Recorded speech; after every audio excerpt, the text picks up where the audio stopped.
Radharani is the daughter of Kirtida. And from Kirtida, you get Karthik as the daughter of Kirtida. So this is Radharani's month. And Radharani is very compassionate, very merciful, Karunamayi. She's so kind. She loves the devotees so much. She's the leader of all the devotees, and she gives so much um, access to Krishna if we really surrender our hearts and give everything, mind, body, and soul to Krishna. And Radharani is very pleased. And she's the gatekeeper to the house of pure bhakti, Bhaganuga Bhakti. So Kartik is very special time for us to pray for the mercy of Radharani especially. However, her kund or pond or lake, as we say, kund, Goswami says that Radha Kund is even more special than Radharani herself to Krishna. Is more dear to Krishna than Radharani herself.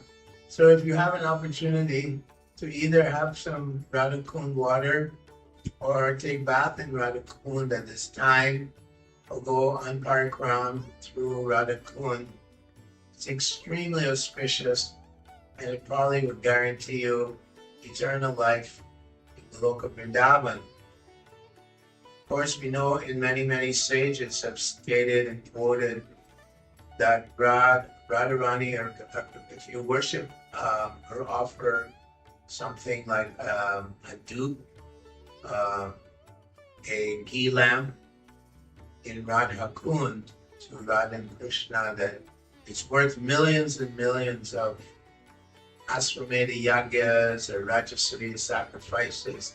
It's so much greater than that. So Krishna is very happy to also support us at this Kartik time.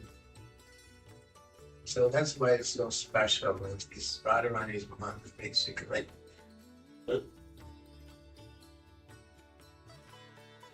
Kartik is a really mystical time, and when you dive into it, it's a real opportunity to go deeper into your spiritual practice and into your spiritual life.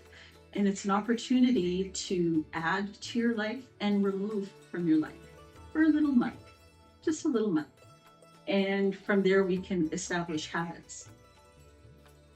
It's always been a really wonderful time in the evenings, going to the temple, and it's dark and it's a little cool. And we're doing these offerings and the temple's lit with candles, and it really puts an impression on the heart. So I'm really looking forward to that time. I've always truly enjoyed Kartik month.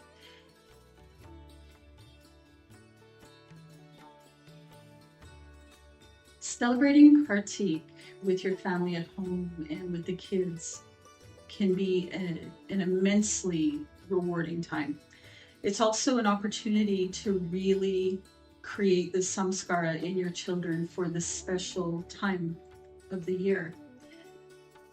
We would do a lot of things like decorate the altar and have lights all around the altar. We would have the kids make the diyas, make them out of dough, dry them in the oven, and paint them. So really allowing them to absorb themselves into this festival. And the whole time you're having pastimes playing in the background.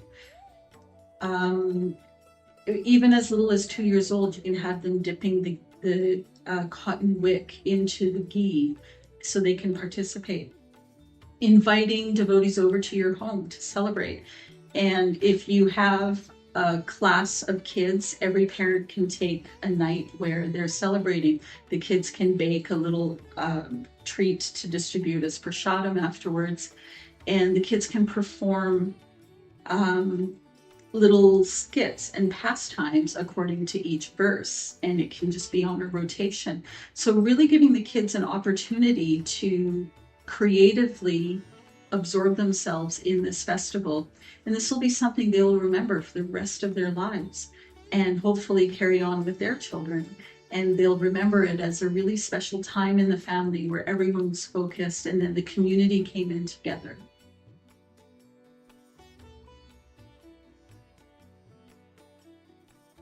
when we were building the movement, seeing that October, November was approaching Christmas time, our Karthik was trying to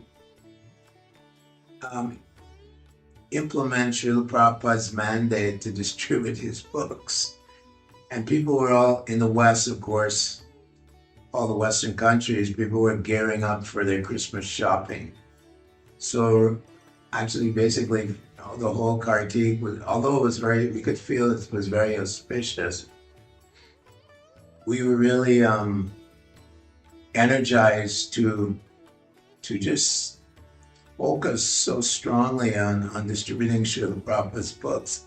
So for a person like myself, who was a book distribution person, devotee, it was constantly meditating and planning for this massive marathon, which went from basically November, December into Christmas, distributing of millions and millions of Srila Prabhupada's books.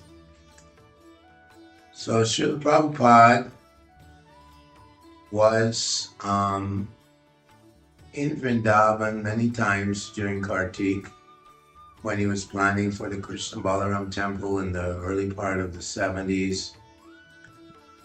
And of course, in his later days, he was during the Karthik Mass, he was there in Vrindavan. And that's very, very auspicious time of the year for Srila Prabhupada, for all of us to experience the mercy of Radharani. So some devotees would of course go to Vrindavan for Karthik time, when we would basically meditate on, how nice it is at that time in Vrindavan, as we were traveling and distributing Srila Prabhupada's books in large quantities. So I don't have too many memories of Srila Prabhupada and Karthik to elaborate on, but that's all I can probably say.